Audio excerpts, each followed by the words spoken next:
Bienvenidos, bienvenidas.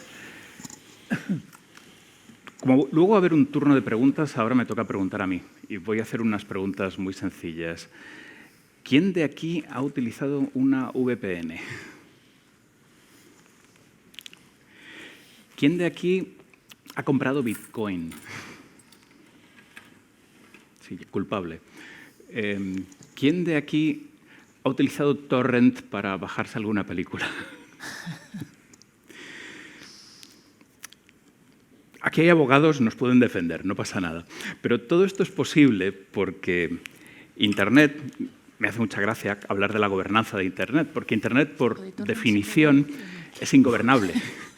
Es un sistema diseñado por unos señores con barba que seguro que bajo el efecto de distintas sustancias psicotrópicas en los años 60 decidieron hacer una red descentralizada. Y todo lo que no está centralizado es muy difícil de controlar.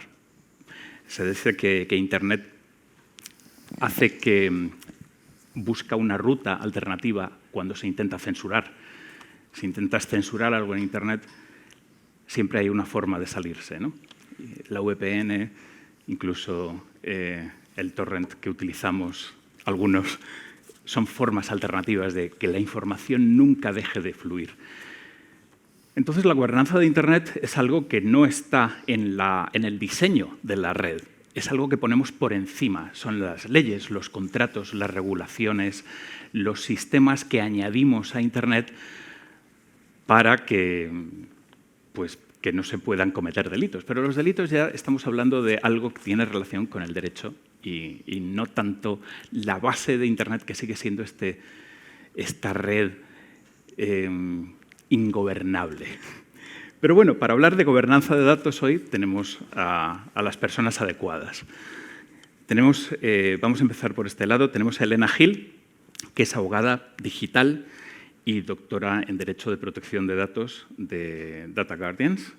Bienvenida. Tenemos a Antonio Muñoz Marcos, que es DPO y director de Protección de Datos de Telefónica. Y tenemos a Ignacio González, que es el subdirector de NCC INCIBE, que es el Centro de Coordinación Nacional del Centro Europeo de Competencia en Ciberseguridad. Nos falta una persona, que es Rodolfo Tesone, el presidente de ENATIC, Abogacía Digital, que está en un tren y no va a poder asistir. Así que empezamos sin él y si luego se une yo creo que le podemos hacer un hueco. ¿Verdad? Como hemos dicho, vamos a hablar de esta extraña confluencia de la tecnología y del derecho, de lo que podemos hacer y de lo que se debe hacer, ¿no? Y como hace muy poco que se ha firmado el Pacto Global Digital, este octubre, lo primero que yo os quería preguntar a todos es si os parece que ha habido avances, aparte de este pacto, en los últimos años en gobernanza digital, si van a servir de algo estos avances y, sobre todo, qué es lo que creéis que falta por hacer. Si quieres empezar tú. Sí, yo creo que hacía falta, pero en los últimos años la Unión Europea está renovando todo el marco regulatorio para adaptarlo a la era digital, que está siendo un esfuerzo tremendo, con sus lagunas, pero que yo creo que tiene un liderazgo, no el tecnológico, pero un liderazgo legislativo enorme que ya empieza a mostrar influencia en otras áreas del planeta. Y en concreto, a mí me parece que hay dos normativas que han tenido muchísima relevancia, obviando, si es que lo podemos obviar, el Reglamento General de Protección de Datos, que es como la base que regula la economía digital, que está basada en datos e intangibles. Obviándolo, porque ya hace unos años yo diría que para mí los dos grandes avances son el Reglamento de Identidad Digital o Reglamento eIDAS, que además se ha mencionado en la mesa anterior, y el Reglamento de Inteligencia Artificial. Me parece que podrían llegar a ser las dos grandes revoluciones tecnológicas y que, por tanto, necesitan dos grandes piezas normativas con consensos y con capacidad de adaptarse a las siguientes innovaciones tecnológicas según se vayan desarrollando. Y ahora, ¿qué me parece que nos queda en el tintero? Pues sobre todo retomando el tema del desarrollo de la inteligencia artificial, creo que el reto que aún no hemos terminado de conseguir es cómo hacer que todos esos modelos se puedan entrenar de forma lícita desde la base. Es decir, que la recolección de los datos que sirvieron de entrenamiento a los primeros modelos, que en su mayoría han sido recogidos con data scrapping de formas poco lícitas, no sé si se podrá ya decir o si tenemos que esperar a que un tribunal lo vaya dictaminando, tenemos que encontrar las formas de poder legitimar todo eso para poder acceder a tecnologías bien testeadas, que no tengan sesgos, que funcionen correctamente sin infringir, por ejemplo, derechos de propiedad intelectual de creadores, artistas, periodistas e incluso nuestras propias caras regadas en las redes sociales. Entonces, bueno, se está hablando de varios modelos, se habla de modelos de licencias, de consentimiento, de paneles para dar on y off a determinada compartición de datos. Habrá que ir viendo cuál es el que se impone, pero me parece que ese es uno de los grandes puntos a tratar, porque hace que ciertas tecnologías casi que nazcan ilícitas, aunque luego el hecho posterior o el uso posterior sí que pueda ser lícito. Y bueno, aquí además habrá opiniones en función, por ejemplo, de si alguien ha desarrollado su propio modelo de IA, pero me parece que hay una gran probabilidad de que no sean lícitas en su origen. Pero el derecho siempre va un poco a rebufo de la tecnología, ¿no? Primero se hacen las cosas y después se intentan legislar. Esta sería quizá la primera vez que se podría adelantar. Pues diría que es que justo estos dos ejemplos que yo he dicho, tanto el reglamento IDAS que regula como gran novedad la cartera de identidad digital, ha precedido al desarrollo tecnológico, o bueno, se iniciaron a la vez, pero tenemos la normativa y el desarrollo tecnológico está ahora mismo en fase de piloto, junto con los estándares técnicos que aún no están creados, y la inteligencia artificial está ahora en un boom, pero ya tenemos un reglamento aprobado por todos los Estados miembros, que también me parece que ha sido algo muy temprano y bastante innovador por parte de la Unión Europea. Diría que en este caso el derecho sí que ha sido capaz de adelantarse. Veremos si luego de adaptarse a todo lo que vaya surgiendo. Muy bien. Antonio. Bueno, vamos a ver el tema del derecho adelantándose. Antonio, hay que decirlo, es un infiltrado, porque es ingeniero y abogado, entonces está haciendo de agente doble en esta mesa. Yo tuve, además comparto con mi compañero, tuve la fortuna, si queremos verlo así, de ser alumno de esta escuela. No estaba todavía construido este edificio, así que ya podéis echar años. Y sí que creo que ha habido un intento importante del legislador de adelantarse, ¿no? De incorporar determinados principios, y además llevan años diciendo vamos a trabajar en principios en vez de trabajar en casos de uso concretos, de manera que podamos hacer algo que sea prueba de futuro, ¿no? A nivel legislativo. Pero también es verdad que la inteligencia artificial ha incorporado casos de uso dentro en el reglamento. Entonces vamos a ver eso cómo conectan los puntos, ¿no? Yo creo que todavía recuerdo el momento del reglamento del desarrollo legislativo del reglamento de IA, cuando aparece ChatGPT y algo que iba de forma más o menos pacífica y sin demasiada problemática, empieza todo el mundo a decir, bueno, pero esto está aquí, lo estamos contemplando, no está, y empiezan a aparecer la regulación de los modelos fundacionales y todo el mundo se empieza a poner nervioso y sacan ahí algo que es una especie de solución tipo parche, con una diferente aproximación en dos capas para cuando hablamos de inteligencia artificial de uso general. Entonces, es verdad que hay un intento, yo creo una conciencia del legislador de que tiene que intentar estar a marchas forzadas al día de la legislación, y eso también nos lleva a cuestiones como ahora mismo el código de conducta de los proveedores de IA de uso general. Están intentando sacar ese código de buenas prácticas cuanto antes a marchas forzadas, porque claro, porque esto está avanzando muy rápido. Vamos a ver, a mí me parece curioso, esta es la típica paradoja de la liebre y la tortuga, a ver si es verdad que uno pilla a la otra, ¿no? Pero bueno, me interesa ese punto por eso, porque sí que se ve esa tensión en el legislador intentar adaptarse, ¿no? Yo centraría la cuestión en el tema de los flujos transfronterizos, ¿no? Porque al final el desarrollo del mundo digital y de Internet, pero en general de todo el mundo digital, depende mucho de ese movimiento de datos de forma más o menos abierta o más o menos no restringida. Entonces, ahí, bien conocéis, tenemos diferentes modelos, ¿no? Tenemos el modelo americano, que es todo abierto, porque cuanto más abierto mejor, mejor para mí, los intereses de mis operadores económicos en general. El modelo europeo muy centrado en derechos fundamentales, ¿no? Y voy a, diría, basado en una whitelist, ¿no? Me permito el movimiento de datos en estos países que respetan o tienen un marco de derechos parecido al mío.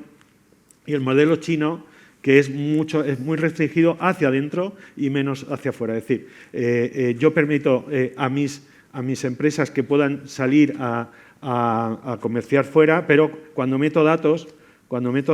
saco datos, lo hago de una manera mucho más restringida. Y hay una limitación extraordinaria, o ha habido una limitación extraordinaria en la salida de datos desde China. Sobre estos 3 modelos, que básicamente han funcionado así, pues se van produciendo cambios, ¿no? Empieza a haber cambios favorables y otros a lo mejor no tan favorables, ¿no? Favorables, Europa con su modelo ha conseguido exportar, como decía Elena, hemos exportado regulación o hemos exportado buenas prácticas en Latinoamérica, en algunos países asiáticos. Eso nos debe llevar, y además esto es un voto para que se habilite de forma mucho más efectiva eso, a que haya más países con adecuación. De acuerdo con la Unión Europea, ahora mismo en Latinoamérica tenemos a Argentina y Uruguay, pero desde hace años y años, y tenemos que incorporar, y además el comisario Reinders, así lo comentó la semana pasada, incorporar a Brasil, incorporar Ecuador está también con una normativa, Chile va a tener una normativa en breve parecida, hay unas negociaciones bastante intensas en incorporar más países a esa lista blanca de adecuación, y eso yo creo que es algo muy favorable para no en general para los intereses europeos, pero en general para el movimiento de datos a nivel mundial, ¿no? Por otro lado, también China está viendo bastante la mano a la hora de esas valoraciones desde el punto de vista de seguridad de la salida de datos. Me voy a quedar con la parte positiva, si queréis luego entro en la parte negativa para que nos dé tiempo a otras cosas.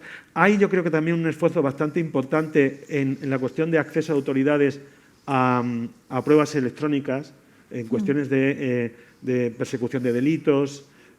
Hay un acuerdo transfronterizo, una negociación Estados Unidos-Europa, tenemos los principios de la OCDE, el Consejo de Europa también tiene un convenio en el que se ha avanzado bastante en un segundo protocolo. Es decir, tenemos el reglamento de e-evidence a nivel europeo. Es decir, tenemos bastante movimiento, o por lo menos tendencias a buscar cooperación en relación con el acceso de autoridades a datos, ¿no? Dentro, obviamente, del sector de países democráticos del mundo, ¿no? Ignacio. Muchas gracias. Ignacio, tú sí eres ingeniero de esta casa, además. Sí, aquí estudié también un poco antes que Antonio, pero aquí me ha encantado volver por aquí para recordar ya hace muchos años. Pero desde alguien que ve el problema de la ciberseguridad de las empresas, la legislación os está ayudando, las empresas y los ciudadanos también, ¿os está ayudando en algo o falta todavía mucho por hacer? Sí. Desde luego, intentando también enlazar con la anterior pregunta, sin lugar a dudas, si hablamos de gobernanza, no de tecnología, sino si hablamos de gobernanza, hay que reconocer que en la Unión Europea somos líderes. Es decir, y se ha construido un montón de una serie de legislación y de reglamentos que, sin lugar a dudas, nos aportan un valor y nos están ayudando. Desde el punto de vista de la ciberseguridad, ya voy viniendo a esta pregunta, hay que reconocer que todos estos reglamentos, es decir, incluyendo las leyes nacionales, al final lo que te dicen es que tienes que proteger, tienes que respetar la naturaleza de protección que tengan los datos, la naturaleza protegida de los datos, y tienes que garantizar, es decir, si tú eres tenedor de datos o reutilizador de datos, tienes que garantizar la confidencialidad de los datos en todo aquello que, si se pierde esa confidencialidad, pues pudiera afectar a derechos de terceros o pudiera afectar a las libertades o hacer daño a un tercero, ¿no? Entonces, esto nos trae desde el punto de vista que me preguntas más de la ciberseguridad, que en donde necesitamos trabajar y donde yo creo que están los temas más acuciantes ahora, desde nuestro punto de vista, es cómo aterrizamos todo esto. Y esto sí que es una ayuda, porque la legislación es un acicate que está obligando a todas las administraciones y a todas las empresas a buscar maneras de aterrizar estas obligaciones que tienen que ver con la ciberseguridad. Y este es el punto probablemente más importante en el que trabajamos, ¿no? Entonces, lo que está claro es que todos los organismos tenemos que crear y que implementar unos sistemas de gestión cuando tenemos datos que nos permitan garantizar esa naturaleza protegida de los datos y que nos permitan garantizar esa confidencialidad. Y aquí es donde nos está ayudando, o más bien es el acicate que nos está empujando la legislación para que avancemos. Y es algo en lo cual hay que reconocer que en Europa estamos avanzando en la forma, digamos, práctica de llevar a cabo estas legislaciones. Bueno, es una buena noticia porque eso quiere decir que, como decía Elena, la legislación se está adelantando un poco a los problemas, o por lo menos en vuestro caso está incentivando que la gente busque soluciones a los problemas antes de que ocurran, ¿no?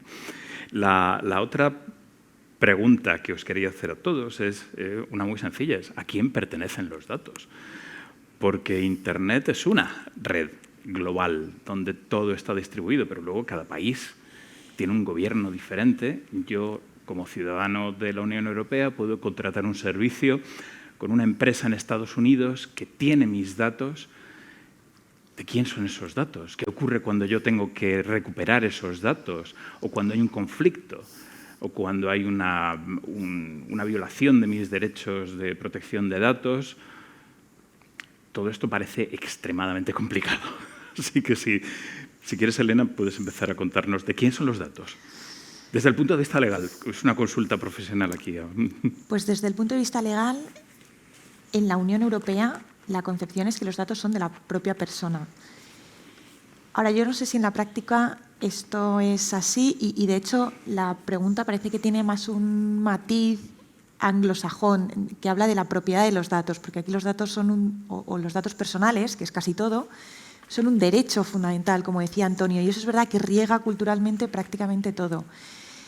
Ahora, por mucho derecho fundamental y por mucha cultura legislativa de la que vengamos aquí, el hecho es que también nos queremos digitalizar, eso parte de tratar datos y eso parte de comercializar datos o de acceder de forma gratuita a servicios a cambio de datos. Entonces, partiendo de que a nivel de concepto vamos a tener que hacer algunas concesiones para adaptarnos a eso, que a la Unión Europea tradicionalmente no le gusta, me parece que se mezclan realidades.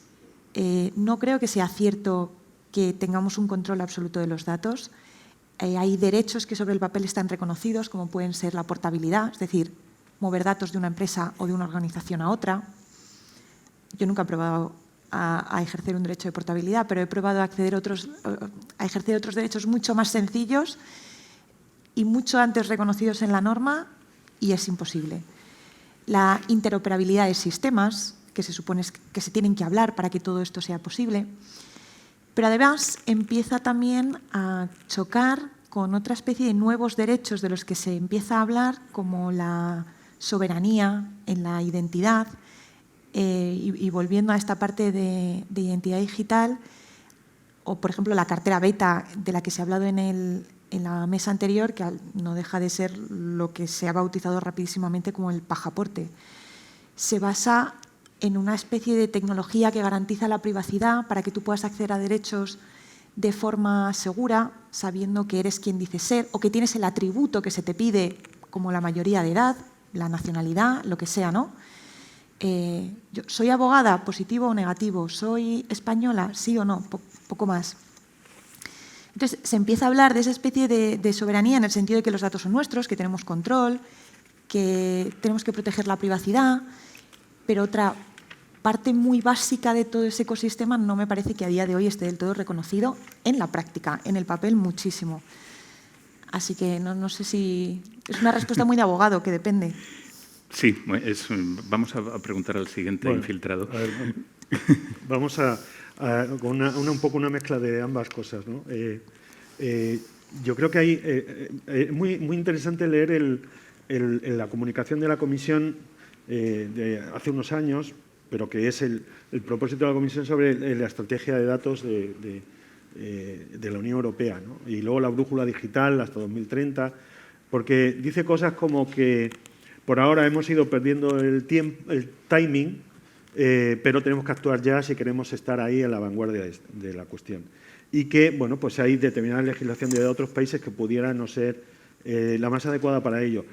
Y fomenta o intenta fomentar la compartición, reutilización de datos, ¿no? Yo creo que una de las grandes novedades que vamos a tener, y con discusiones desde el punto de vista tanto jurídico como técnico, va a estar en el Data Act y cómo se van a compartir esos datos o cómo se van a reutilizar esa información, ¿no? Tengo bastante foco puesto en ese tema porque me parece muy interesante ver cómo unos datos, por eso, ¿de quién pertenecen los datos? No habla el reglamento del Data Act no habla de Data Owner, habla de Data Holder. Evita el tema de la propiedad, ¿no? ¿Quién tiene el dato? ¿Y quién es el titular del dato y quién es ese tercero? El dato lo tiene alguien, una entidad, porque tiene derechos para tenerlo, y esos datos se van a poder extraer, como comentaba Elena, una especie de derecho de portabilidad, pero mucho más extendido, de datos personales y datos no personales, y a partir de ahí podríamos, o por lo menos es el incentivo, el interés de las autoridades europeas, extraer información de forma mucho más valiosa, ¿no? Y ahí entramos en las cuestiones más técnicas relacionadas con cómo proteger esa información cuando está en manos de terceros. Añadiría este componente sobre la reutilización de datos, la llegada de la IA y el papel geoestratégico, geopolítico, que es para mí también otro de los grandes cambios sobre, si esto hablamos hace 3 o 4 años, estaríamos hablando de otra cosa. Con la llegada de la inteligencia artificial estamos hablando también del interés o de los intereses geopolíticos relacionados con los datos. Muy interesante, viendo, por ejemplo, esa apertura que comentaba antes de la Unión Europea, la orden ejecutiva de Biden limitando el acceso a determinados países y pasamos de la whitelist a la blacklist. Estamos moviéndonos a una blacklist. ¿Por qué? Pues porque van a primar intereses geopolíticos. Entonces, hay una blacklist que tiene Estados Unidos, entre esos está China y están otros países que bien podéis imaginaros, donde se establecen, o por lo menos el interés que ahora, o el desarrollo de esta orden, solo se puedan tener datos, o solo se puedan tratar datos sobre genómica de 100 ciudadanos americanos, de 1.000 relacionados con datos biométricos, de 10.000 relacionados con otro tipo de datos. Es decir, cualquiera que utilice esos datos fuera de la Unión Europea en uno de esos países tendrá que contar uno a uno cuántos ciudadanos europeos hay en sus datasets. Estamos llegando a ese nivel de... Los chinos igual, de pronto dices, ahora voy a abrir, sí, voy a abrir, pero voy a meter cuestiones de seguridad nacional y voy también a meter una blacklist. Es decir, creo que va a haber una tendencia, no relacionada con la protección de los derechos de las personas, sino con la protección de los intereses y estrategias geopolíticas de los estados en relación con el acceso a ese tipo de datos. Tanto es así que el Data Act que comentaba antes, de voy a reutilizar los datos, promueve que empresas europeas puedan reutilizar los datos que están almacenados por parte de europeos, pero que están almacenados fuera de la Unión Europea en manos de empresas americanas, por ejemplo. Con lo que produce lo que llaman el efecto vacío. Me atraigo datos de nuevo a la Unión Europea basándome en ese derecho de la portabilidad, ¿no? Entonces, creo que vivimos en un momento muy intenso, muy interesante, en el que, por un lado, hay una expansión del flujo de datos y, por otro lado, hay una limitación de consideraciones de competencia geoestratégica, si queremos llamarlo así. Ignacio, ¿qué ocurre cuando hay que pedir los datos a otro país? ¿Qué es el problema? Hablando de pertenencia, yo también creo que la palabra pertenencia no refleja adecuadamente toda la complejidad de la situación. Y ahora encajo con tu nueva pregunta. Y me gustaría hacer otro símil, ¿no? A este respecto de la pertenencia. Es, por ejemplo, lo que pasa con tus hijos. Tus hijos no te pertenecen, ¿verdad? Pero vienen con una mochila cargada de obligaciones. Y, por cierto, te pueden dar, igual que los datos, muchas alegrías o muchísimos dolores de cabeza. Pues pasa exactamente igual con los datos. Yo no tengo claro, no es tan importante a quién pertenecen los datos, sino que todo el que tenga esos datos, esos data holders que decía Antonio, tienen que tener claro que tienen que respetar que esos datos no vienen solo, vienen con su mochila de obligaciones. Entre esas obligaciones están incluidos los derechos que son derechos de terceros que tienen sobre esos datos. Es decir, si alguna vez quisieras hablar de pertenencia, nunca sería una pertenencia completa, ¿no? Porque tienes obligaciones y derechos de terceros que respetar, que tienen también su parte. Entonces, al final, ¿qué es lo que ocurre? Que todas las organizaciones, cuando tienen los datos, no pueden ir solos, tienen que ir adecuadamente etiquetados con esas obligaciones y esos derechos de terceros. Y todas las organizaciones que tengan datos, ya sea para reutilizarlos, como bien decía Antonio, o porque son los que los generan, ¿no? Lo que tienen que tener en pie son todos los sistemas de gestión. Estas son las obligaciones con las que vienen para ti. Si tú quieres datos, tienes que tener un sistema de gestión que te asegure que vas a poder garantizar que cumples con todas esas obligaciones y que respetas todos esos derechos de terceros. Y aquí viene donde encaja con lo que es esa transferencia internacional. Si tú vas a querer o transferir los datos a un tercero que puede estar dentro de tus fronteras o fuera de tus fronteras, o los vas a querer mover de sitio, tienes que tener perfectamente claro, tienes que tener ese sistema de gestión que pueden ser también dentro de ese sistema de gestión temas de firmar contratos jurídicos, pero también tienes que garantizar que ese tercero es capaz de hacerlo técnicamente. Es decir, que digamos que es tu responsabilidad garantizar que ese tercero al cual le transmites los datos o ese lugar al cual se los transmiten los datos va a tener que ser capaz de cumplir con todas esas obligaciones que tienen tus datos. Y esto es fundamental. Las obligaciones no son solamente las obligaciones mínimas que nos imponen las leyes, es decir, el RGPD, el DGA, es decir, no son solamente esas obligaciones mínimas, porque las obligaciones, tú cuando adquieres datos de un tercero, por ejemplo, o te hace firmar un contrato, o te hace, ya sea porque se los pagues o porque te los da de manera libre, ¿no? O te impone unas condiciones mediante las que te da los datos, o cuando tú los coges, los recolectas, por ejemplo, los ciudadanos, pues tú estás asumiendo una serie de compromisos en qué vas a usar esos datos. Y todos estos compromisos, además de los mínimos que te impone la ley, son los que es esa mochila de obligaciones que estás obligado a respetar y a garantizar que ese tercero al cual se los traspasas te los va a respetar. Ya digo, como unos hijos, casi. Bueno, voy a aprovechar para dar la bienvenida a Rodolfo Tesonex, el presidente de Eneatic, y que Abogacía Digital, y que estabas en un tren. Pues sí, estaba en un tren. Me disculpo ante la organización, hemos tenido hora y media de retraso, nos han dejado en Guadalajara, así que he llegado, misión cumplida, pero los que venimos desde Barcelona, nos hemos levantado a las tantas, pues al menos dejarme transmitir la columna vertebral de las ideas base que quería trasladaros, no sin antes, evidentemente, dar las gracias a la organización, al Foro de la Gobernanza de Internet. Nos vienes muy bien porque precisamente esta era la cuestión clave para preguntarte tanto a ti como a Elena, ¿no? Porque estamos hablando de derechos, de propiedad, esto cae directamente bajo el campo del derecho. Es algo que está resuelto desde el derecho romano, se tiende a hablar de propiedad y en realidad de lo que hay que hablar es de titularidad.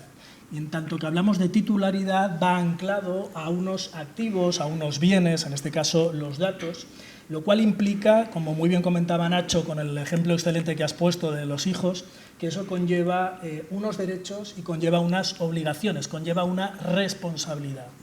¿Cuál es el problema? Que el ordenamiento jurídico que está precisamente para ordenar esa responsabilidad tiene que venir fortalecido, tiene que venir respaldado por unas consecuencias en caso de que no se cumpla correctamente con esa responsabilidad. Y lo que yo os venía a trasladar hoy es que por mucho que en el marco de la Unión Europea, por mucho que en el marco de aquí, español, vayamos en la dirección correcta, tengamos un rumbo yo creo que muy consistente a la hora de defender los derechos fundamentales de las personas y que haya un ordenamiento jurídico, el problema es que en un tablero de juego global donde el resto no juegan a las mismas reglas, ni adquieren los mismos compromisos, ni las mismas responsabilidades, lamentablemente eso es papel mojado. Yo siempre pongo el ejemplo, equivale a ser el empollón en una clase de gamberros.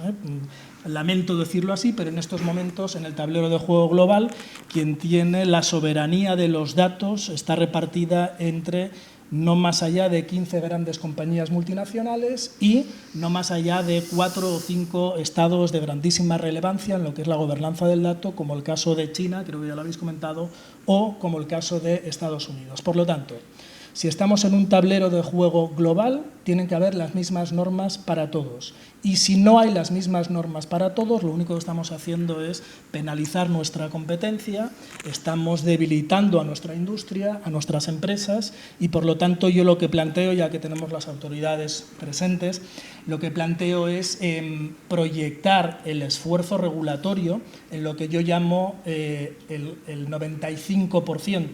De facto, los que estamos en primera línea de trinchera, y seguro que por todos es compartido, observamos que el 95% de esa responsabilidad que nosotros atribuimos a quien ostenta la titularidad de los datos recae sobre empresas multinacionales que están fuera del alcance de la regulación.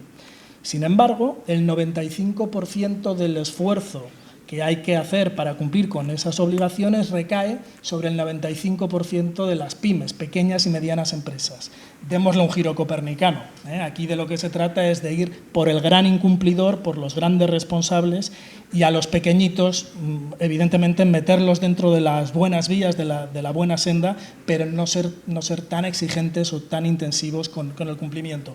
Y en estos momentos esa paradoja no se está produciendo. Bueno, ya que te tengo aquí, en un minuto, la pregunta anterior tenía que ver con la regulación actual. ¿Tú crees que ha sido algún avance el Pacto Global Digital o falta todavía por hacer? Bueno, en un minutito. Yo estuve con Carme Artigas el año pasado en la sede de las Naciones Unidas en Nueva York defendiendo la Carta de Derechos Digitales. En aquel momento, si me hubieran preguntado si era optimista de que se hubiera suscrito el Pacto digital global, pues hubiera dicho que no, y un año después lo tenemos, hace apenas 3 semanas que se ha suscrito, con lo cual yo creo que vamos en la dirección correcta. El problema es la velocidad. No vamos a la velocidad apropiada, habida cuenta de que es un marco de referencia y no es un tratado internacional jurídicamente vinculante, que es lo que sería necesario, porque si no, si todo queda en una mera declaración de intenciones, los malos se nos escapan, que es lo que está pasando. Cuando hablo de los malos, yo creo que hay que poner nombre y apellidos. Y aunque no sea muy popular o políticamente correcto decirlo, estamos hablando de las grandes plataformas. Por supuesto, estamos hablando de grandes compañías que ahora mismo están volcadas con inteligencia artificial, no solo como OpenAI, sino también como Microsoft, como Google, como TikTok, como X, la antigua Twitter. Bueno, una serie de compañías que flagrantemente no están cumpliendo con el framework regulatorio de la Unión Europea y con todas estas obligaciones bueno, que lo que pretenden precisamente es dar unas garantías de mercado, ordenar este nuevo entorno digital y, sobre todo, garantizar unos derechos fundamentales, ¿no?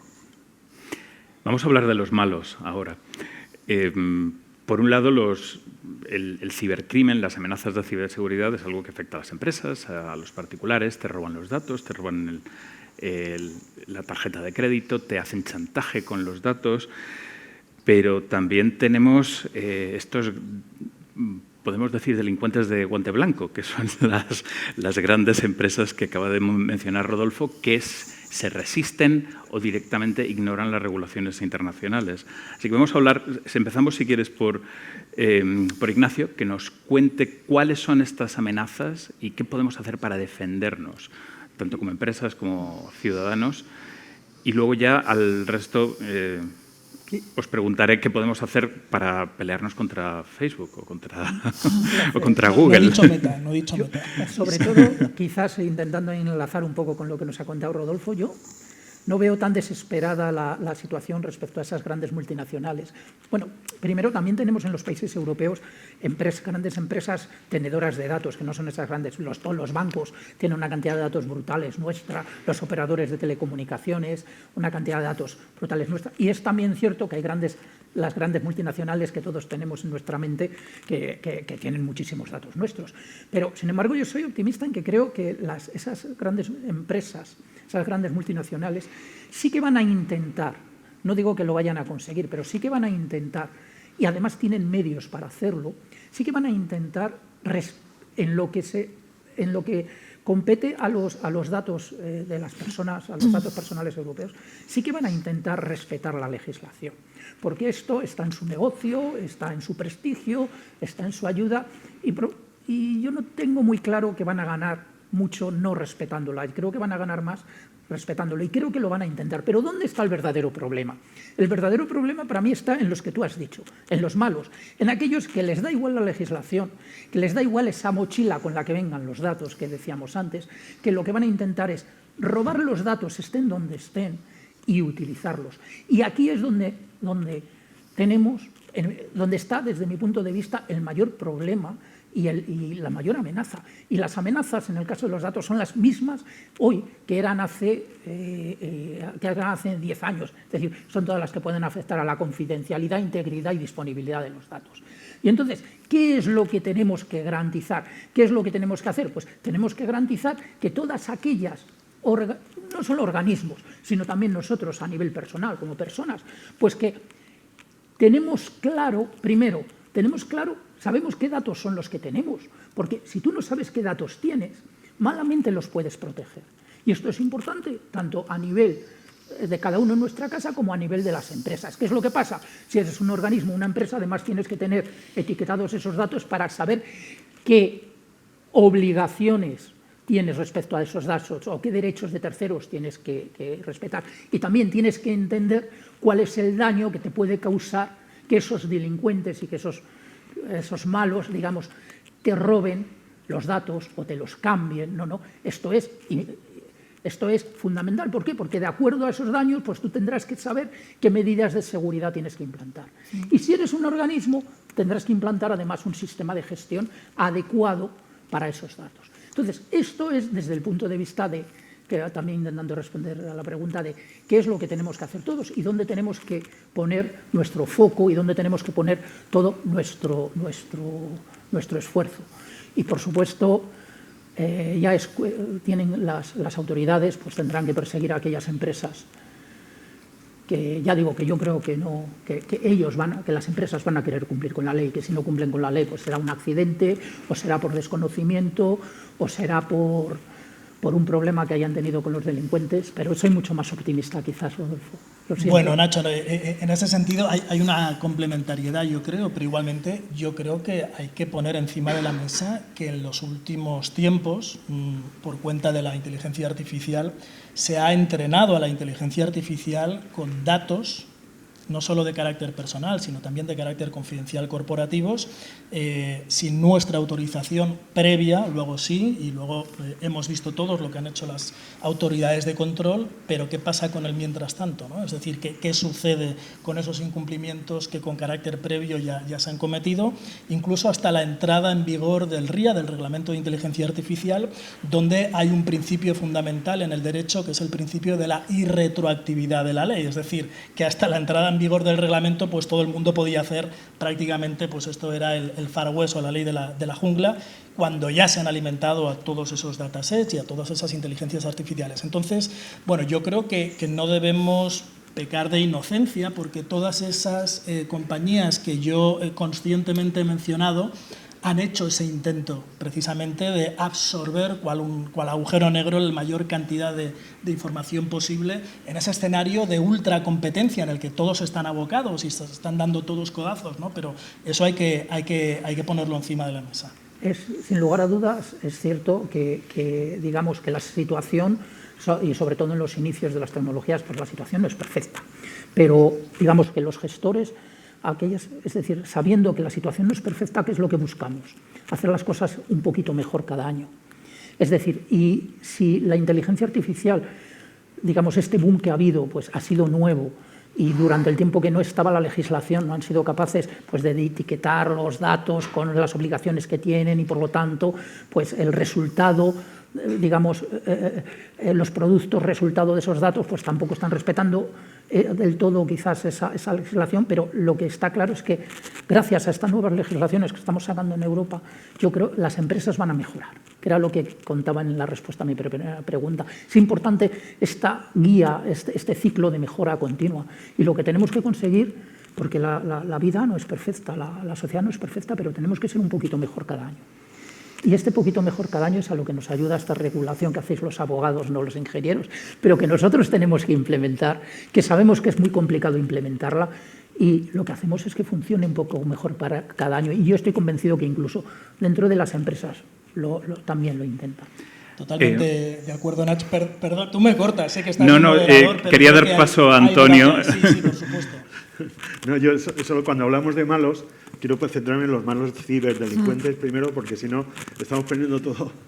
Creo que es importante, yo creo que se ha avanzado mucho en eso, en línea con lo que estaba comentando Ignacio, ¿no? Yo creo que la colaboración entre empresas a la hora de trabajar conjuntamente, ya no digo a nivel de empresas dentro de un país, sino a nivel internacional, la ciberdelincuencia yo creo que puede alcanzar, y más con la inteligencia artificial, riesgos extremadamente serios, y es muy importante trabajar conjuntamente a la hora de identificar y analizar de forma global cualquier tipo de amenaza que a partir de ahí se haga, ¿no? Yo creo que hay mucha regulación que está apareciendo en la Unión Europea relacionada con la ciberseguridad. Creo que también las autoridades tienen que ser conscientes de que a veces habrá que compartir información, direcciones IP, ¿no? Que siempre estamos, pero eso es un dato de tráfico, ¿se puede o no se puede? Estamos con esas cosas mientras los malos, evidentemente, no se preocupan de esas cuestiones. Y creo que ahí tenemos que ser más flexibles a la hora, no digo nosotros, yo creo que también los supervisores y el regulador, a la hora de habilitar mecanismos que nos permitan compartir información e inteligencia relacionada con ese tipo de cuestiones. Y esto es un tema extremadamente importante. También habilitar que las empresas dispongamos de suficientes mecanismos y certidumbre jurídica con las herramientas de protección, tecnología de protección de privacidad, PETs, todo esto, anonimización. Ahora muchas veces escuchas o lees opiniones de autoridades que dicen no, la anonimización no existe. Digo, pues ya puede existir, porque como no exista no podemos hacer cosas. Entonces tenemos que ser capaces de crear modelos donde el análisis riesgo-beneficio sea suficientemente ecuánime para pues favorecer ese tipo de conductas que nos permitan garantizar la seguridad e incluso el movimiento de datos de forma segura. Si vamos a la cuestión del uso que hacen de datos pues ahora los grandes tenedores de datos y de proveedores de sistemas de IA, tenemos primero decir que la IA no ha empezado con el reglamento de IA, ¿no? Que la IA lleva años y lleva años además, y eso lo conocéis bien, desde temas jurídicos, viendo cuál es la base de legitimación para el tratamiento de datos de entrenamiento, por ejemplo. Y no es una cuestión que resuelva el reglamento de IA, es una cuestión que ya viene del Reglamento General de Protección de Datos y antes, ¿no? Ahora, de repente, tenemos un sentido de urgencia mayor, pero que el entrenamiento se pueda o no se pueda producir basado en determinado tipo de datos es una cuestión previa, que ya teníamos ahí. Ahora, evidentemente, el impacto es mucho más evidente y yo creo que de ahí viene el esfuerzo del regulador, que, como decíamos antes, siempre intenta pillar a la liebre, pero no va a poder o no siempre lo puede conseguir a la hora de establecer mecanismos de restricción de DMA, DSA, en temas de pymes. Yo creo que también hay ciertas tratamiento puede no ser suficiente en estas tecnologías, en Data Act también, alrededor de determinado tipo de tratamiento favorable para que la pequeña y mediana empresa pueda desarrollarse, y eso ya venía también en la estrategia de datos digital de la Unión Europea. Probablemente haya que hacer mucho más. Yo creo que en vez de limitar, de tener alcance de la regulación, lo que hay que hacer es ayudar más a que se cumpla, promover mecanismos financieros o de otro tipo de conocimiento para que la pequeña y mediana empresa se ponga al día, entre otras cosas porque debe ser capaz de competir en un entorno muy exigente desde el punto de vista de ciberseguridad, por ejemplo, pensando en proveedores de empresas de financieras, estoy pensando ahora en Dora, por ejemplo, pues claro, esa exigencia una pequeña y mediana empresa no la puede llegar. ¿Cómo podemos ayudar para que pueda alcanzar ese nivel de excelencia que la seguridad necesita? Nos queda poquito tiempo. Me gustaría que participara Elena de este asunto de los malos y los buenos. Claro, pues yo me voy a centrar en los malos y me parece que no es lo mismo aquellas empresas que sobrepasan límites para lucrarse con los datos, que no está bien, pero no llega a ser los malos, el cibercrimen. Y me parece que el foco también tiene que estar ahí sin obviar prácticas sospechosas. Yo creo que a nivel de crimen internacional, la Unión Europea está haciendo un esfuerzo legislativo bastante fuerte. Hablaba Antonio ahora mismo de DORA, tenemos hace poco el nuevo reglamento NIS 2, hay un montón de esfuerzo en normativa, y no solo normativa, en aplicación práctica de ciberseguridad, ciberresiliencia, seguridad física, infraestructuras críticas. Entonces, me parece que eso es un esfuerzo que hay que tener en cuenta. Luego, por otro lado, diría que un escalón inferior tendríamos las autoridades. Yo hace poco organicé un congreso, Tech and Law, donde trajimos a Ignasi Belda, que es el director de una agencia nueva que se acaba de crear, que va a ser el supervisor la autoridad de supervisión de inteligencia artificial. Y nos decía, yo espero que no nos impacte esa primera fase de aplicación del reglamento de inteligencia artificial, que son los grandes casos prohibidos, porque yo espero que no haya nadie en España o en los países de nuestro entorno haciendo las burradas tan grandes que se consideran prohibidas en el reglamento de inteligencia artificial. Entonces, espero que tengamos que podamos tener un pelín más de tiempo para que nos afecten los siguientes sets de prohibiciones. Y coincido en que en general hemos conseguido un entorno práctico relativamente moderado. Y luego una esfera ya inferior, que es a nivel de usuario. ¿Cómo podemos protegernos? Pues creo que veníamos de un sitio donde todo el campo era orégano y que tenemos que cambiar casi a un modelo de desconfianza por defecto. Estar en Internet precavidos, mucha información, mucha concienciación. Al primero que le toque una estafa viral probablemente caiga porque van siendo más sofisticadas, pero el hecho de estar ahí y de informarte hace que vayas confiando menos en cualquier ganga ahora en Black Friday, cualquier cosa que sea demasiado buena para ser verdad. Cosas ya muy básicas, ¿no? No comprar en webs que no tengan el candadito, que por detrás implica que hay un montón de medidas de seguridad súper certificadas. Y eso implica ya que a nivel nuestro de usuario haya muchísimo más concienciación. Voy a preguntar a la organización si hay tiempo para preguntas. ¿No? Ni siquiera para una pregunta. Una pregunta. ¿Alguna pregunta? Sí, ¿se me escucha? Vale. Sí, tenemos una pregunta online. Dice así, cuando hablamos de gobernanza de datos hay muchas regulaciones que se han comentado, el RGPD o el Reglamento de Gobernanza de Datos, pero ¿cómo podemos asegurar que no se conviertan en simplemente abro comillas, el usuario acepta sin conocer, cierro comillas, como ha sido la política de cookies? Cualquiera de vosotros. Bueno, yo he dedicado una tesis doctoral entera a criticar el consentimiento, porque sí, creo que efectivamente se podría convertir en eso. Pero creo que a día de hoy hay un esfuerzo ya amplísimo en ir creando directrices para que el consentimiento sea un poquito mejor, para alejarnos, también decía antes Antonio, no todas las bases de datos, no todos los datos se tienen que tratar solo cuando el usuario acepta. Es decir, hay otra serie de garantías, yo creo que se están aplicando con relativo éxito por un gran número de empresas. Siempre tenemos a las Big Tech que monetizan datos, que tienen una capacidad de forma mucho más invasiva de saltarse más límites, pero es el ratón y el gato, no creo que se les esté dejando campar a sus anchas. Rodolfo, no sé si querías añadir algo.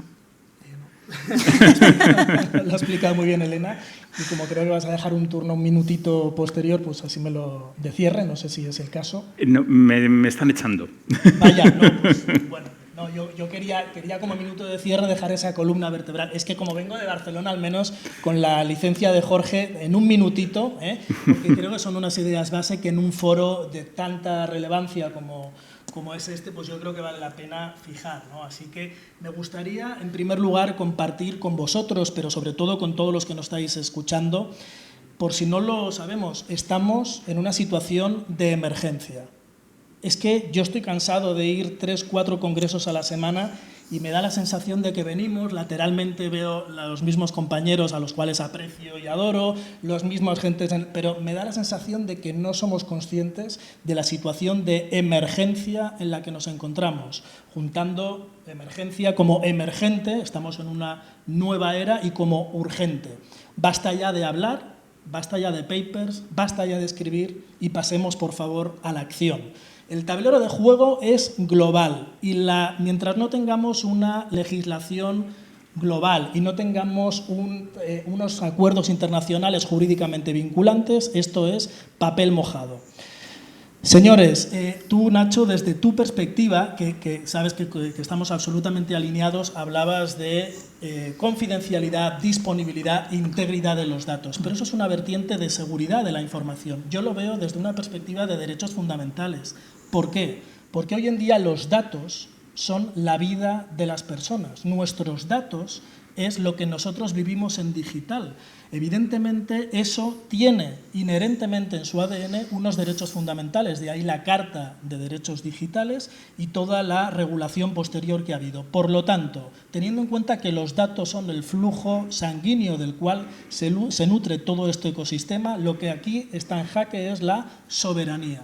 En estos momentos, en el contexto de Internet, la soberanía no recae sobre nosotros como individuos ni como ciudadanos, somos producto, somos mercancía, no somos sujetos de derechos ni de obligaciones y, por lo tanto, tenemos que hacer un giro copernicano para que la soberanía no recaiga en las grandes multinacionales. Sí, hablo de Microsoft, sí, hablo de OpenAI, sí, hablo de Twitter, hablo de Meta, hablo de TikTok y hablo de ese 95% invertido.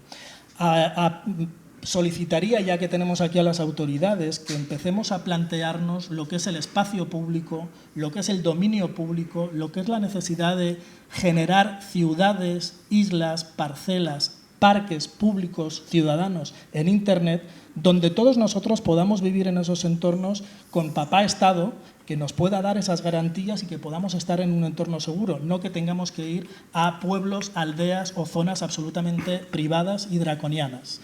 Pongo como ejemplo de esta mañana un informe de la Universidad de Wuhan, por cierto, de donde se dice que salió la COVID en China, donde han acertado con un 96% las últimas elecciones de los Estados Unidos de América, con un 96%. Es el único informe a nivel mundial. Y esto lo han conseguido juntando Big Data con inteligencia artificial. Estamos en esos ratios de predictividad. Y acabo y finalizo con Cathy O'Neill, uno de las grandes gurús del Big Data, con su manual de referencia Armas de Destrucción Matemática, que si no nos ponemos las pilas, en 5 años esto va a ser absolutamente irreversible. Así que os invito a todos a darnos cuenta de la situación de emergencia y a tomar acción. No hay más preguntas, señoría. Muchas gracias. Y muchas gracias a todos los que habéis podido escucharnos. Un placer.